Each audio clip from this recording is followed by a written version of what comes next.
Hello and welcome to another Fabula Ultima video. This is the class feature for the Entropist, a guide by Fabula Points, me. So, kick things straight off, the Entropist. This is your Chaos Mage, Astromancer, or kind of like your Time Mage, Chronomancer type character, where rather than being able to travel through time, you manipulate time in different ways. When you take this class, you permanently increase your maximum mind points by 5 points, and you can use rituals that fall within the ritualism discipline, which is quite good.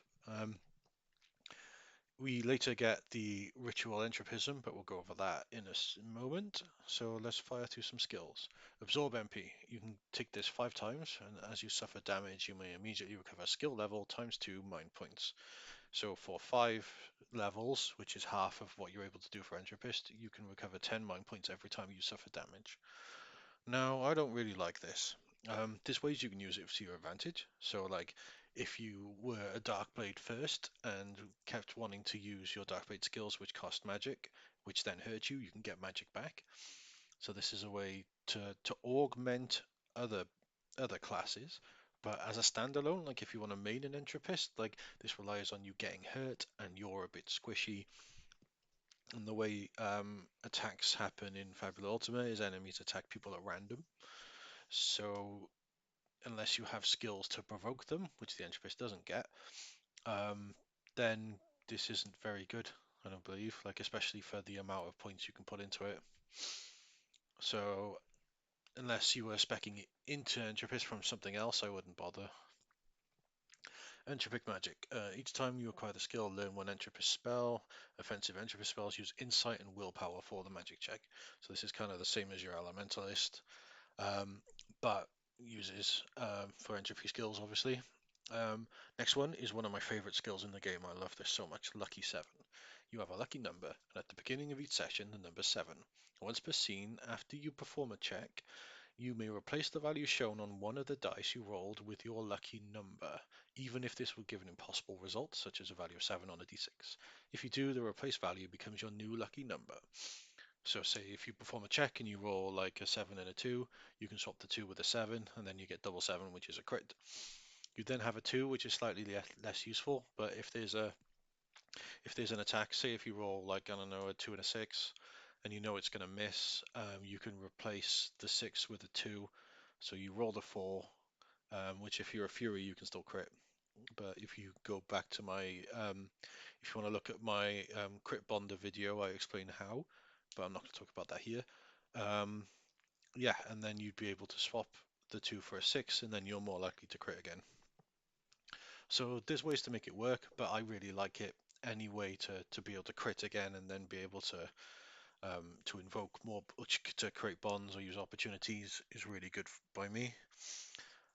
Ritual entropism, you can perform rituals which form within the entropism discipline.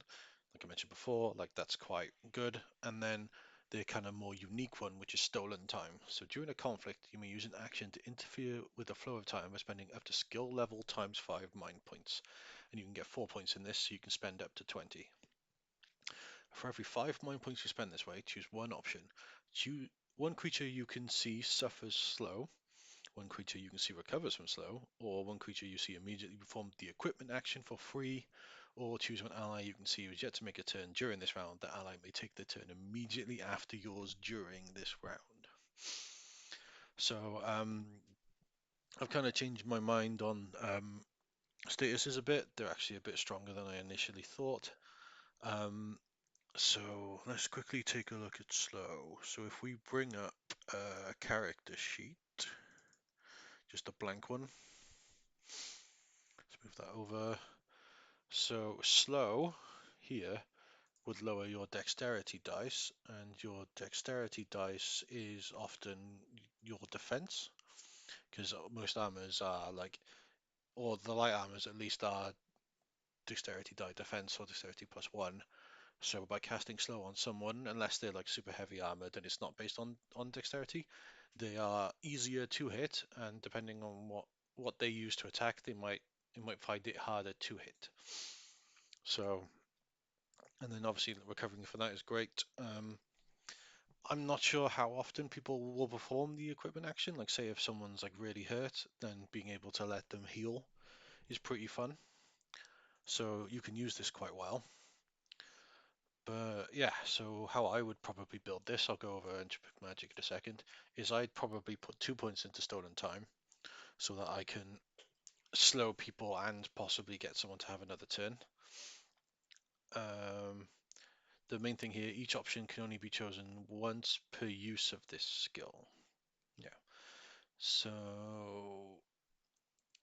you can cast this once and make someone suffer slow, and then you can cast it a second time and they recover from slow, but you can't get two people to be affected by slow in one cast. Yeah.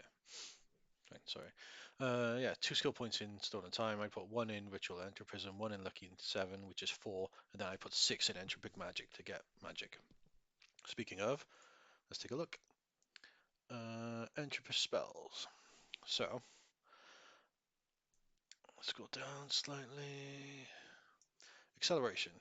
For 20 MP and one target for a duration of scene, you bend the fabric of time until the spell ends. The target gains the ability to perform a single additional action during each of their turns, which would be massive if not, except it says once the target has performed a total of 2 additional actions granted by this spell ends.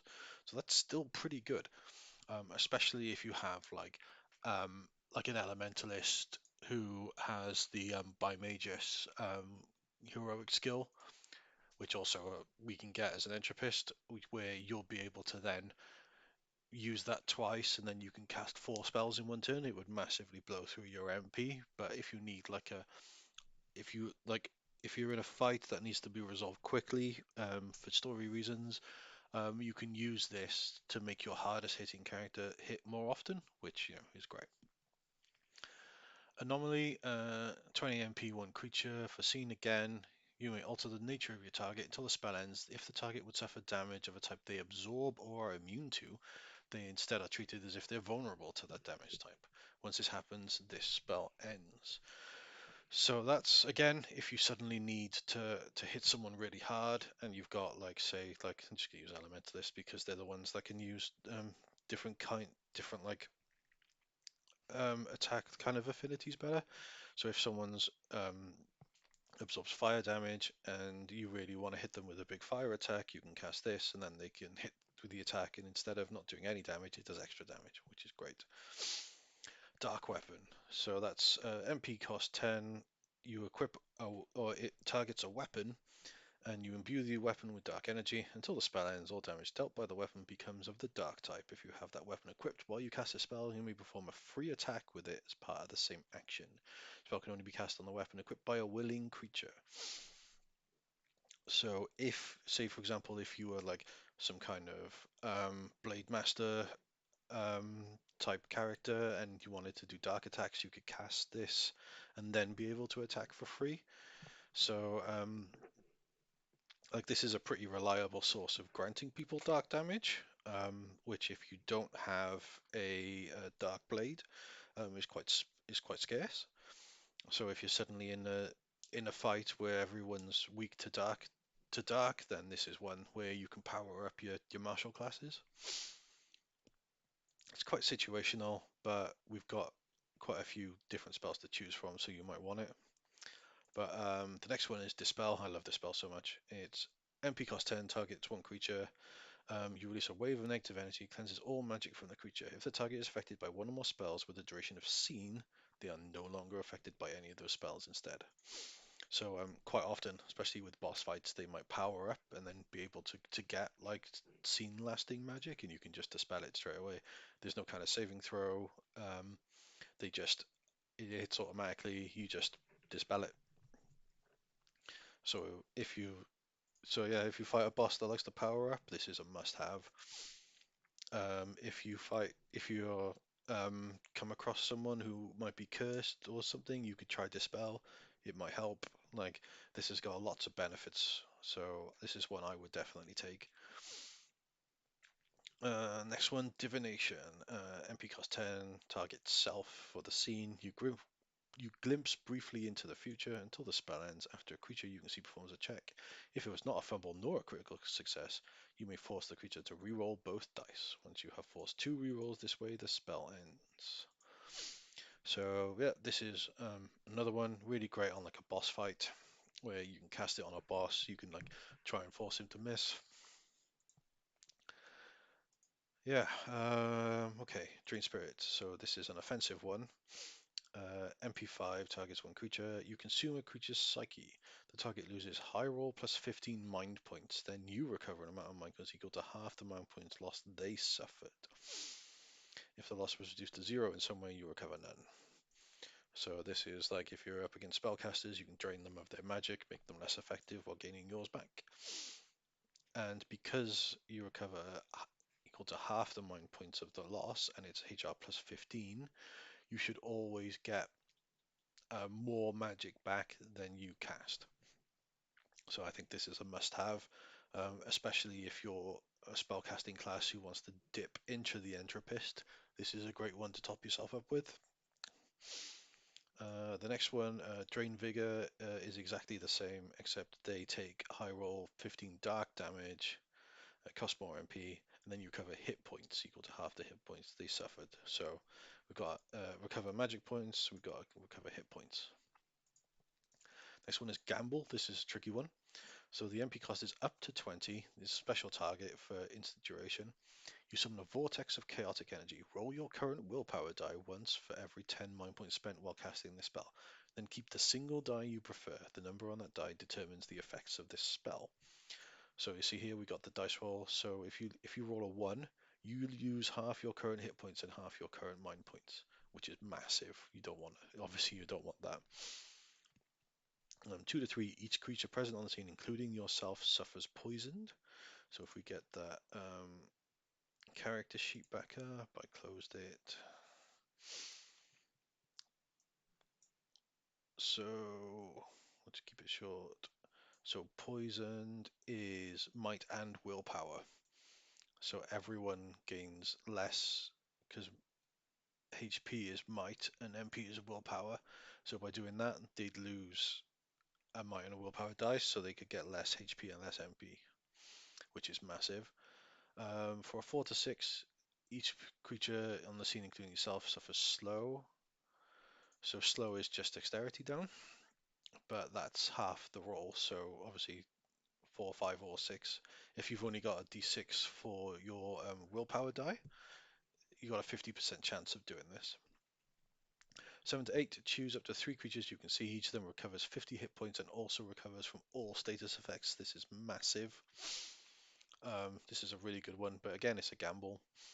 And then 9 plus, choose any number of creatures you can see. Each of them suffers 30 damage. The damage type is determined randomly by rolling the d6 for airbolt, dark earth, fire, or poison. So obviously, the more MP you spend, up to 20, so you could reroll this once. If you have a d10, then you've got a 1 in 5 chance of being able to do damage. You've got a 1 in 5 chance of recovering hit points. You've got a slightly better chance to do slow, but that 1 is a really bad outcome. So I don't like it.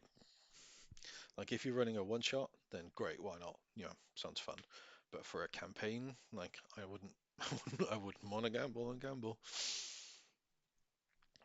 Cool. So the next one, Mirror.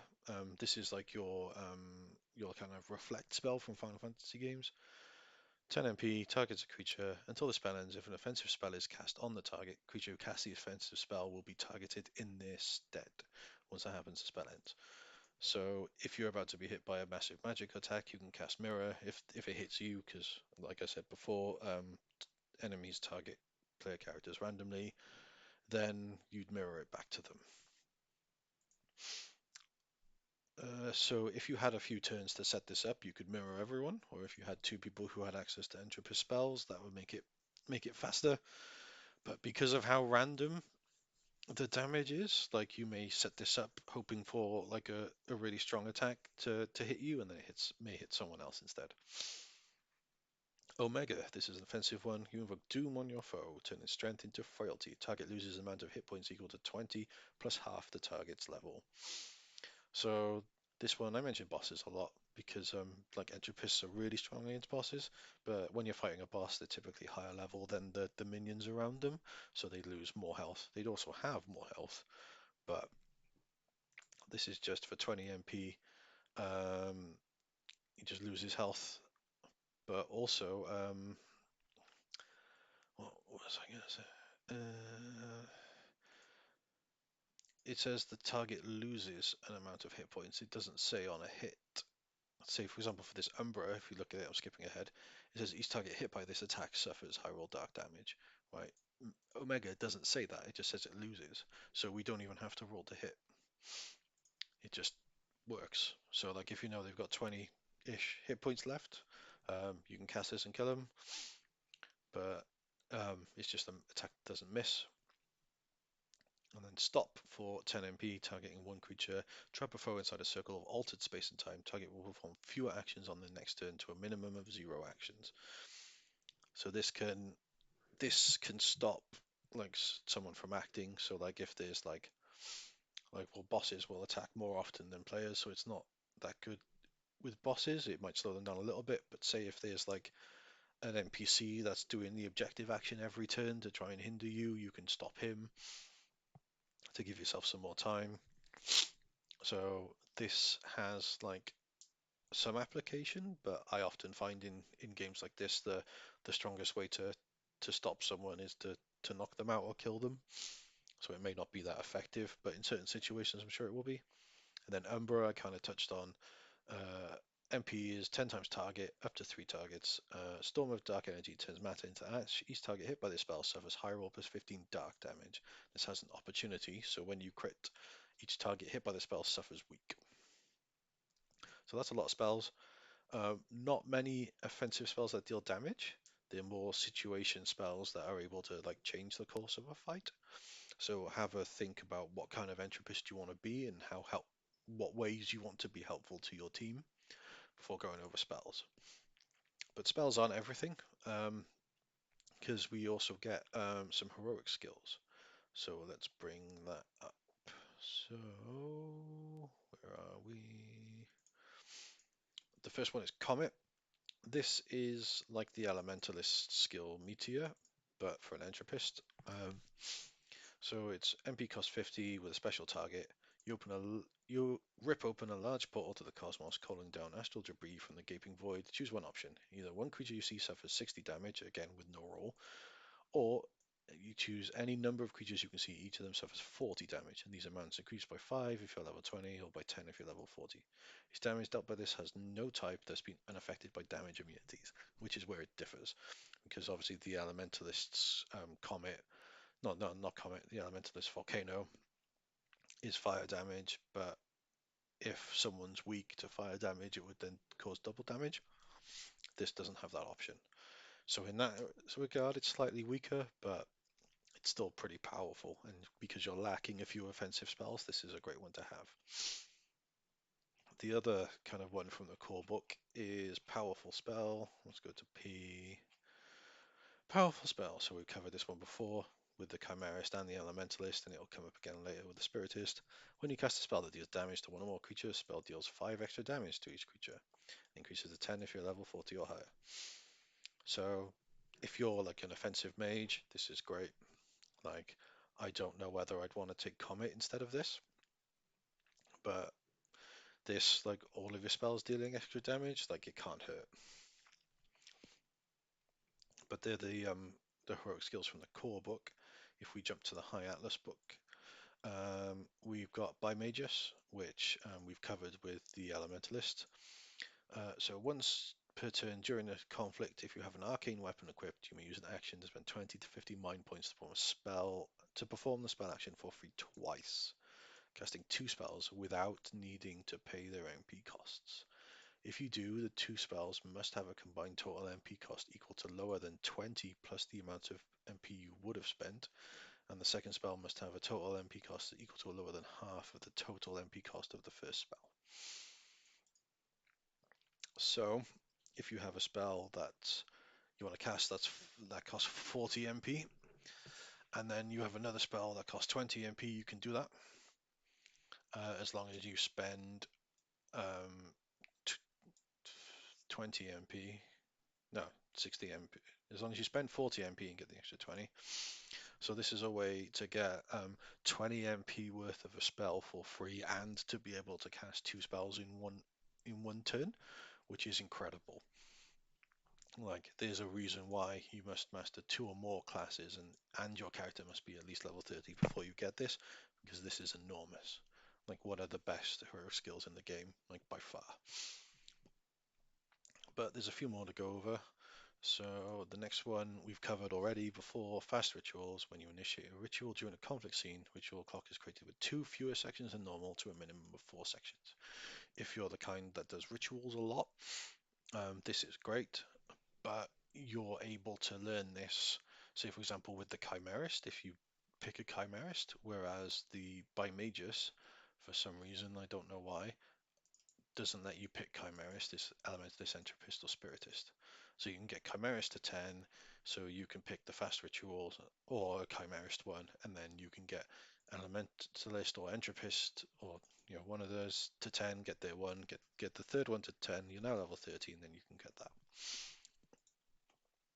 But there's one more. Magic, testing my alphabet. When you perform the guard action, if you choose to not provide cover to another creature, you gain the following benefit until start next turn.